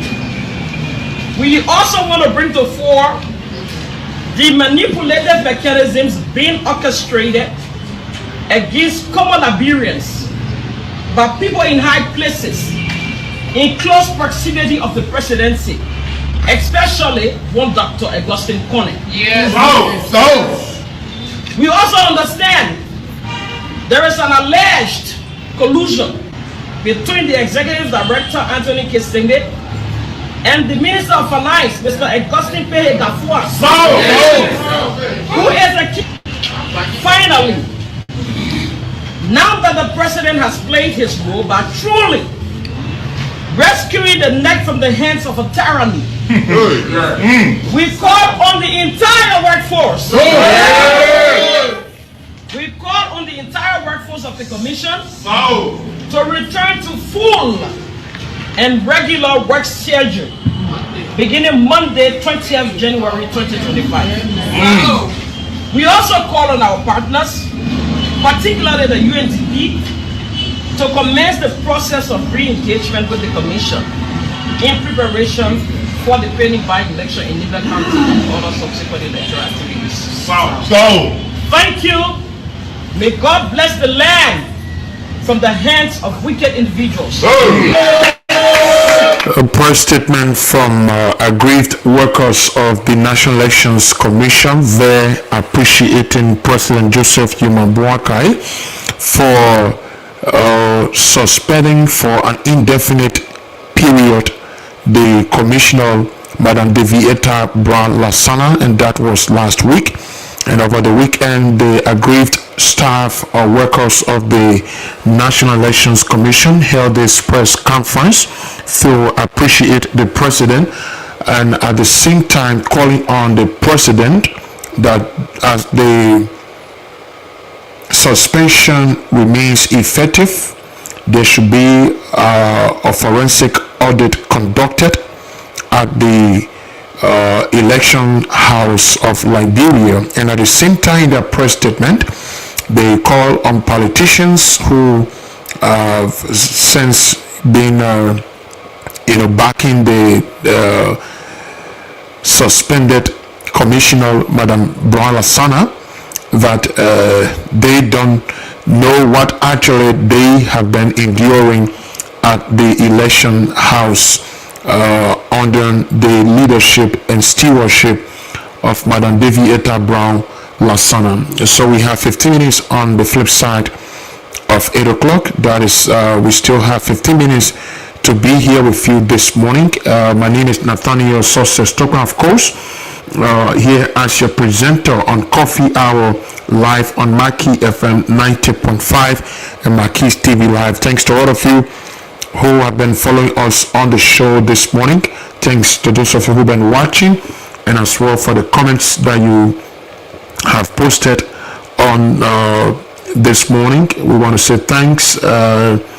So before we take our final break and go to the phone lines to start getting your calls here this morning, your reactions as well on the happenings or stories that are being paraded this morning. There are a lot of things that have been said. We know that the late Senator Prince Johnson was complex and a controversial figure. Most times he made statements that will always spark controversies. People always see it different ways, from different angles and different corners.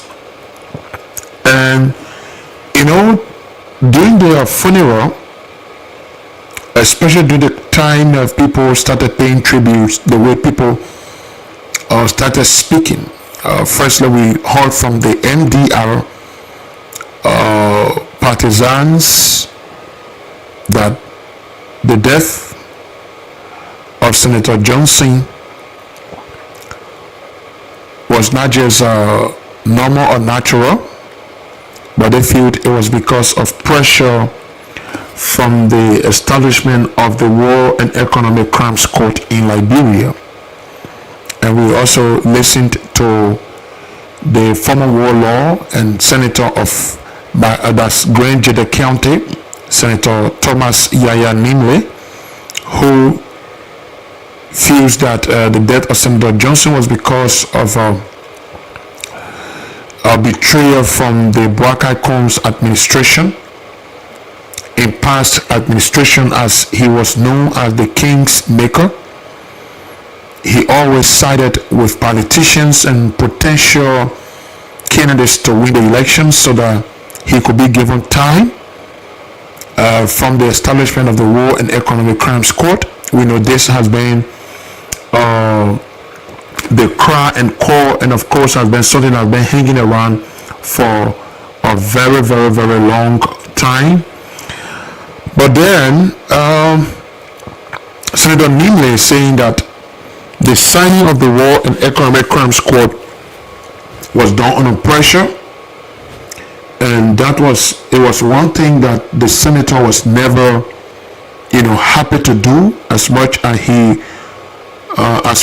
he was one of those who placed their signature on the document calling for the establishment or the resolution to establish the War and Economic Crimes Court. But for me, I started getting a bit disappointed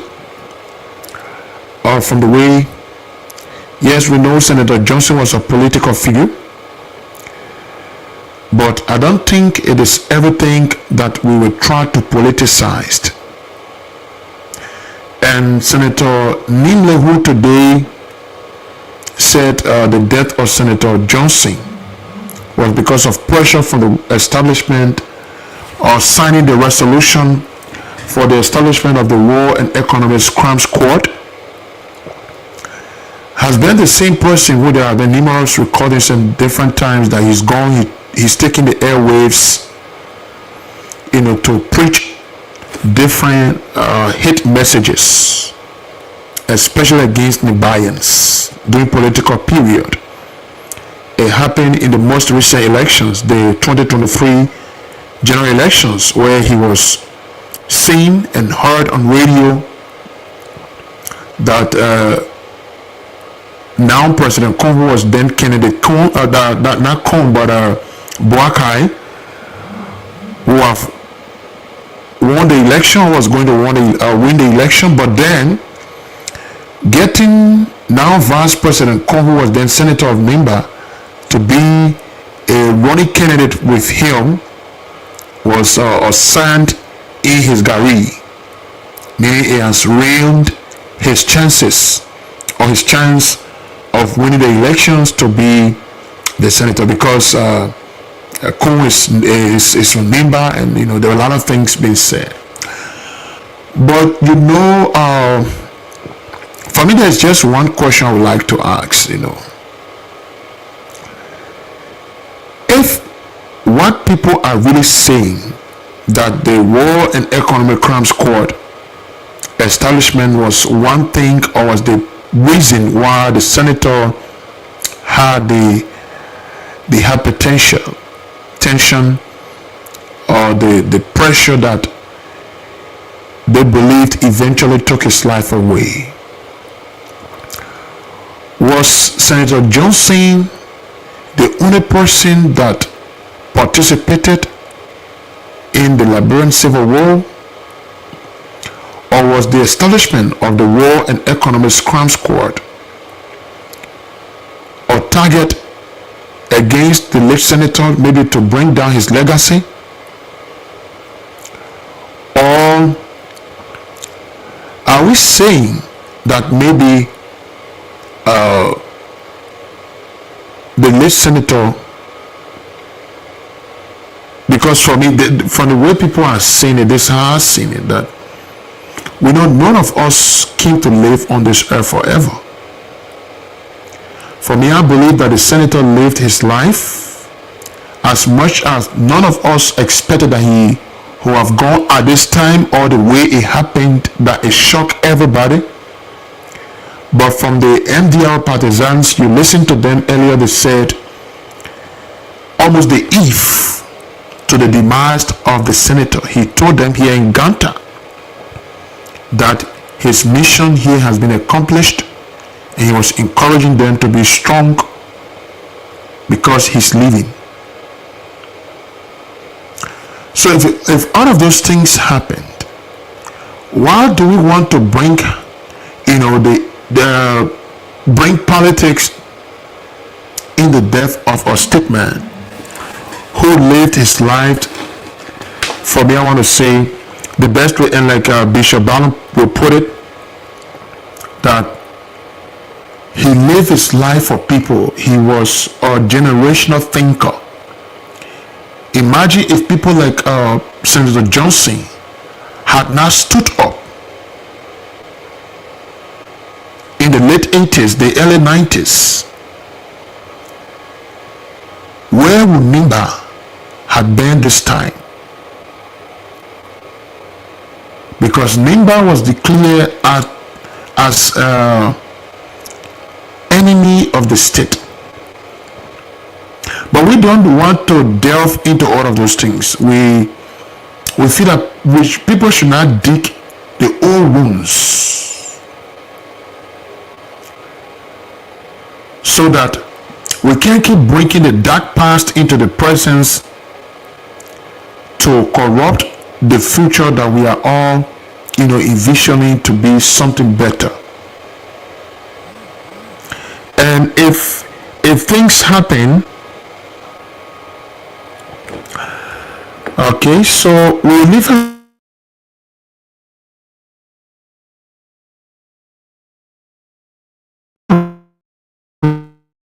this morning, but let's take this break of our motivational message, and then we'll come back, we'll open our lines and try to wrap up right here this morning. People, when they are alive, serve people when they are alive, open doors for people when they are alive, do something good with the people when they are alive, celebrate the birthdays with people when they are alive, celebrate the achievements with people when they are alive, do so much good to celebrate with the people when they are alive. You can hear that somebody is in hospital, you don't go and check on them, you don't even WhatsApp them to say, how are you doing? You hear that someone is struggling, you don't even go to meet with them, you don't even go to ask them, how can I help? But then as you hear that that person is dead, you stop everything that you are doing. You take even and leave from work. You put petrol in your car to drive a long distance to go and do what you call pay my last respect. What respect are we paying? When they are alive, we never called them. When they were struggling, we never reached out to them. But simply because they are part of family and we know them, then we are able to stop everything that we are doing and make time to go to a funeral, and we say we are going to pay our last respect. Is that respect? It is a culture that we have indoctrinated ourselves that when we go to a funeral, we are paying respect. And I think it is just trying to appease your conscience, that at least you saw their dead body, so if they go to heaven, they might report you much more better, that at least you showed up. I see Christians specializing on funerals, but they'll never visit a person in the hospital. They'll never come to your house to say, we've come to check on you, how you're doing. But they can buy suits, they can buy a new attire to go and bury somebody who can't see them anymore. I call that misplaced compassion. You're being compassionate over the dead who cannot even receive your gifts, who cannot receive your flowers, who cannot even see the flowers that you're putting on your grave. If I'm dead and you've never bought me a flower and you come on my grave to put a flower, I'll come out of that grave and I'll take those flowers and I'm going to worry you with them. Give me flowers now.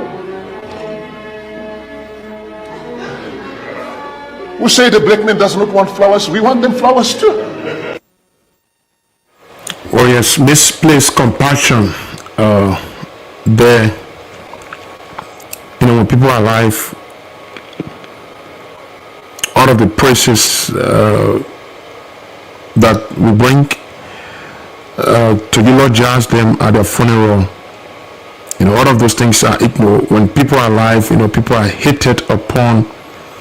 But when you die, the same people who hated you will come to say all of the sweet things, about you that you never ever thought things like that could happen. Okay, so folks, we will leave it just like that here this morning, and we are going to call it a day on the show here. It's already almost 8:30, but I want to say thanks to all of you who have really been there this morning with following us on Coffee Hour right here. We want to extend you our thanks and appreciation for following Maggie FM and Maggie TV. And we encourage you to keep following us. But just before we take leave of you, remember the National County Sports Meet, which is Liberia's biggest sporting festival and tour of national unity continues. And of course, the knockout stages or the quarterfinals will be kicking off this week in Monrovia at the Samuel Canado Sports Complex. So 8 of the 15 counties made it to the next round, and 8 of the 15 counties made it to the next round. So we have Nimba County, Lofa, Bong, Magibi, Grand Cape Mount, Grand Jede, Maryland, and Bapulu County that qualify in the football category for the quarterfinals. And then for the kickball category, we have Bong County, Grand Bassa, Grand Jede, Grand Crew, Lofa, Bapulu, Nimba, and River G counties as the qualified nations, qualified counties for the quarterfinals or the knockout stages of the National County Sports Meet. So in the football category, defending football champions River G did not make it out of the group stage in Group D there in Grand Cape Mount. And of course, in the football category, that's the kickball category, the defending kickball champions River Sears County also failed to qualify from the group stages. And River G becomes the third county in recent history of the National County Meet to fail to qualify for the knockout while serving as the defending champions. In 2022, it was Lofa County. Lofa failed to reach to qualify from the group stage, and in 2019, let's say in 2020, Montserrat County, serving as defending champions, 2 times champion at the time, failed to qualify from their group stage. And with that, in the football category, the quarterfinals will see Lofa taking on Bong County, and then Nimba will play against Magibi County. Grand Cape Mount will be taking on Grand Jede County, and Maryland and Bapu will face off in the quarterfinal stages in the football category. So there will be one game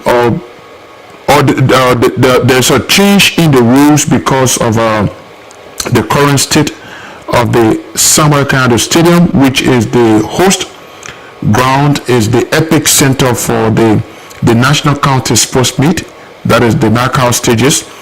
The stadium still have a lighting issue.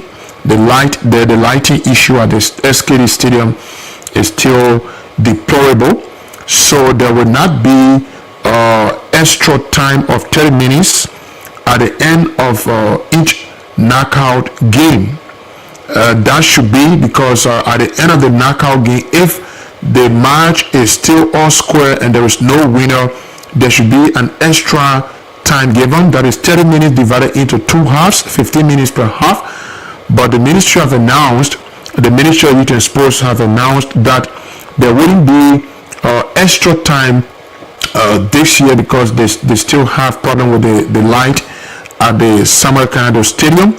So if a game ends goalless or at any score that is level after the 90 minutes of action, the match will proceed directly into the post-match penalties or the 5-5 penalties, and there will be no extra 30 minutes that could precede the eventual post-match penalties if a winner is not yet after the extra time. And of course that is it.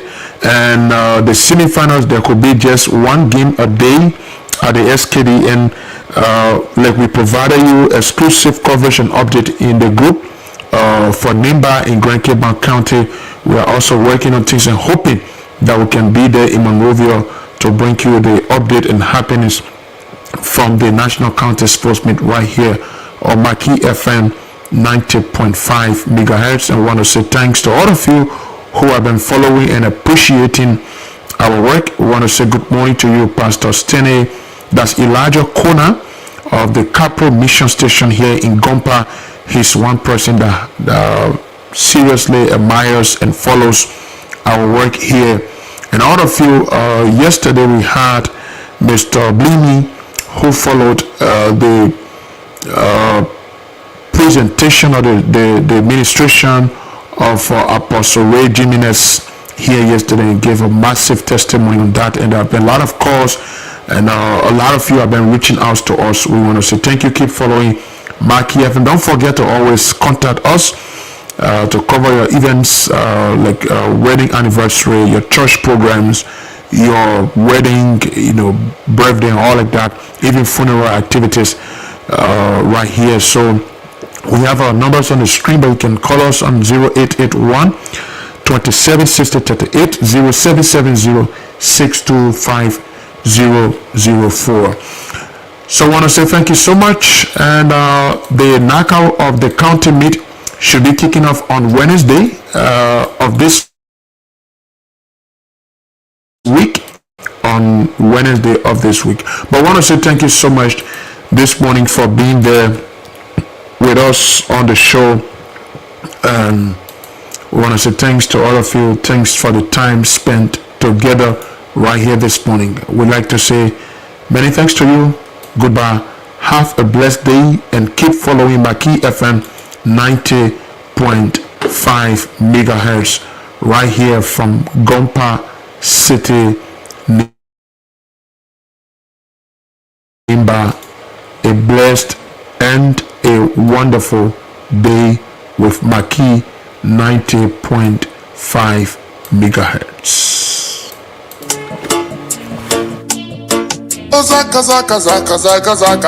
Oh yeah. Maggie's TV show. Maggie's FM. For good entertainment. No to Maggie FM. For credible news. Turn to Maggie FM. For realization. Turn to Maggie.